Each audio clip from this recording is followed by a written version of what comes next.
शादी एक समझौता पार्ट 29। शाम के समय माही उठी तो उसके हाथों में जलन कम थी।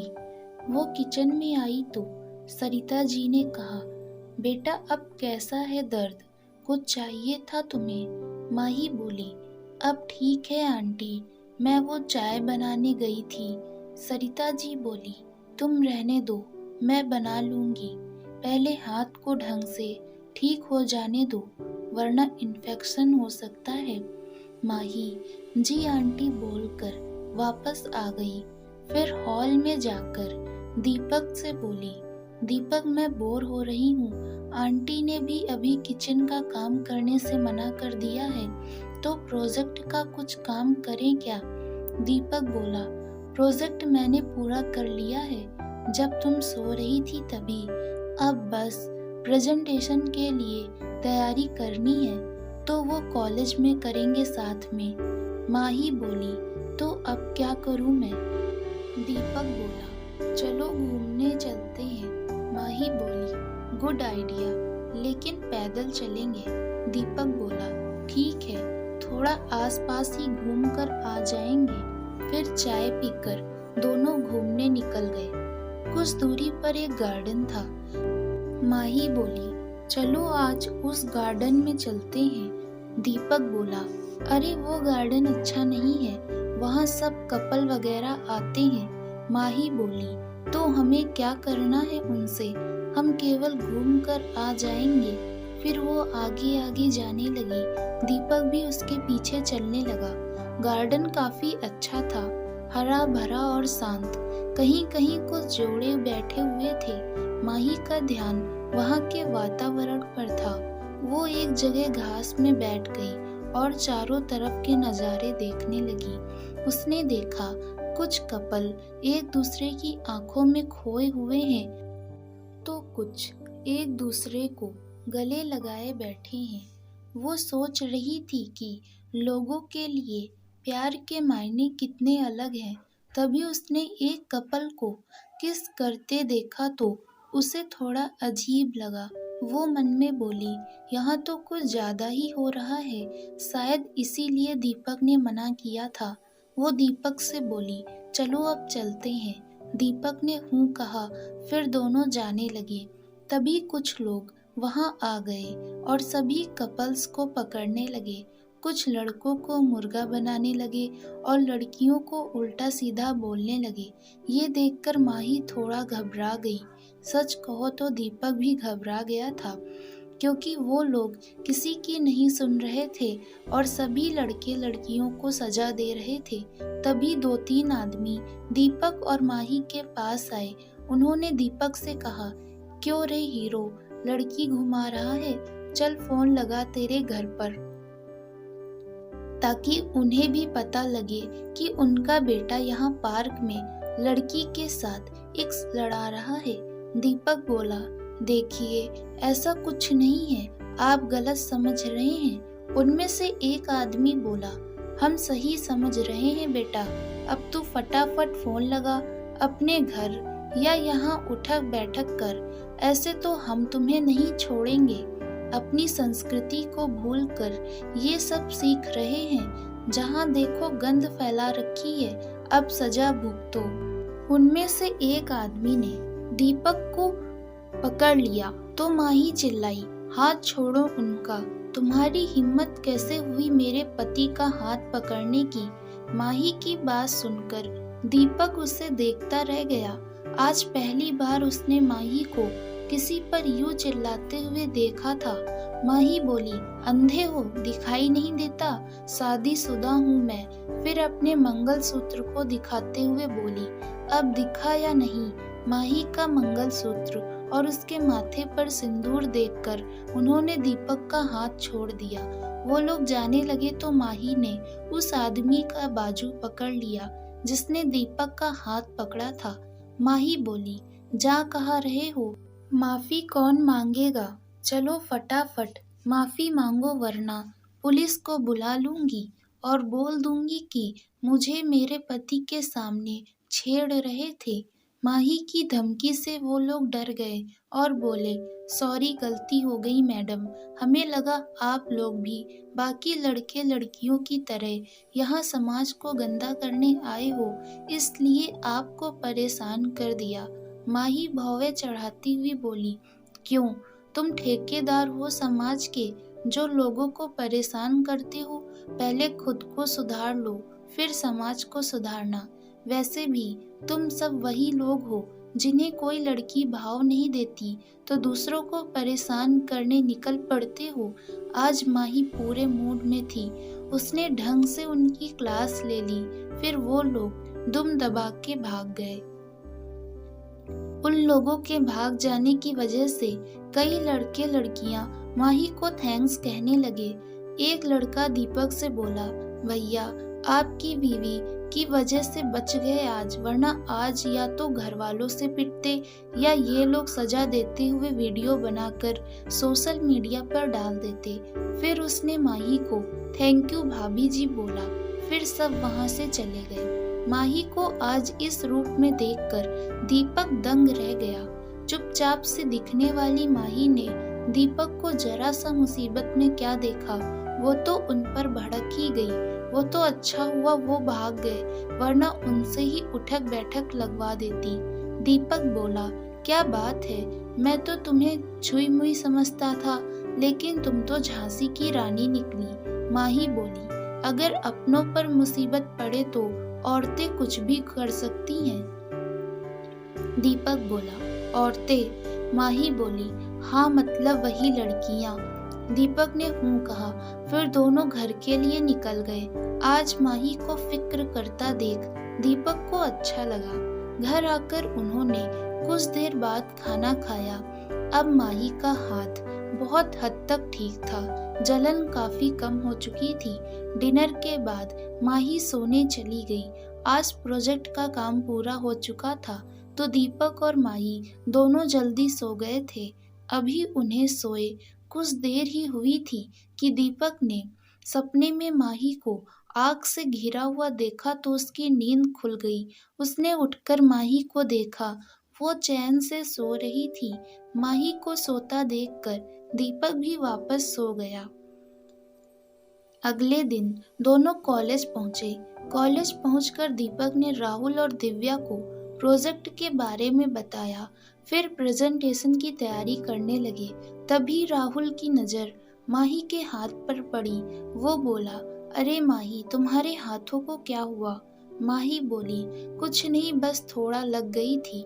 राहुल बोला, लेकिन ये तो जला हुआ लग रहा है। माही बोली, हाँ किचन में ही जल गया था थोड़ा, लेकिन अब ठीक है। राहुल बोला, तुम भी हद करती हो माही, हाथ जल गया और तुम आराम करने की बजाय कॉलेज आ गई।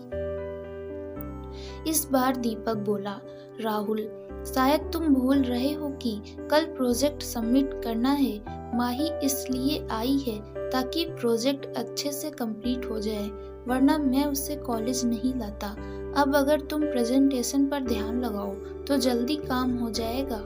फिर सब मिलकर तैयारी करने लगे।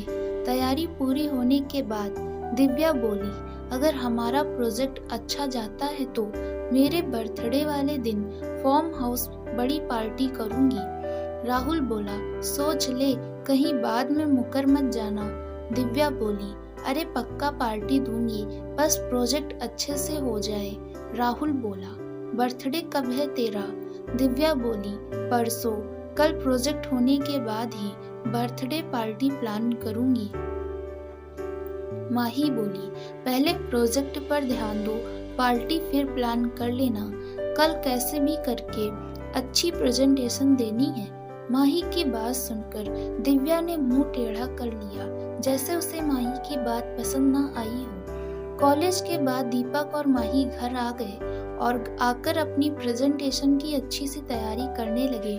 डिनर के बाद भी उन्होंने प्रोजेक्ट से रिलेटेड सारे पॉइंट्स दोबारा पढ़े और उन्हें अच्छे से याद कर लिया। अपनी अच्छे से तैयारी के बाद दोनों अगले दिन का इंतजार करने लगे। अगले दिन कॉलेज जाकर उन्होंने एक आखिरी बार प्रेजेंटेशन की प्रैक्टिस की। दीपक, माही और राहुल ने तो अच्छी तैयारी कर रखी थी, लेकिन दिव्या कहीं कहीं अटक रही थी। इस चीज के लिए सब टेंशन में आ गए, लेकिन सबने तय किया कि दिव्या को उतना ही बोलने देंगे जितना उसे पता है, बाकी हम संभाल लेंगे। कुछ देर बाद प्रोजेक्ट और प्रेजेंटेशन चालू हो गए। एक एक करके सभी ग्रुप्स अपना प्रेजेंटेशन देने लगे। फिर दीपक और माही के ग्रुप का नंबर आया। प्रेजेंटेशन माही ने देना शुरू किया और प्रोजेक्ट के बारे में दीपक ने शो किया। प्रोजेक्ट के पॉइंट्स के बारे में राहुल ने बताया, कुछ एक पॉइंट्स दिव्या ने भी बताए। पूरा प्रोजेक्ट देखकर माही ने उसका सारांश काफी अच्छी तरह समझाया। आखिरकार उनका प्रोजेक्ट सबमिट हो गया तो उन्होंने चैन की सांस ली। अब बस इंतजार था तो रिजल्ट का। सब बेसब्री से रिजल्ट का इंतजार करने लगे। कुछ देर बाद रिजल्ट घोषित हुए। दीपक के ग्रुप को अपनी क्लास में पहला और पूरे कॉलेज में दूसरा स्थान प्राप्त हुआ।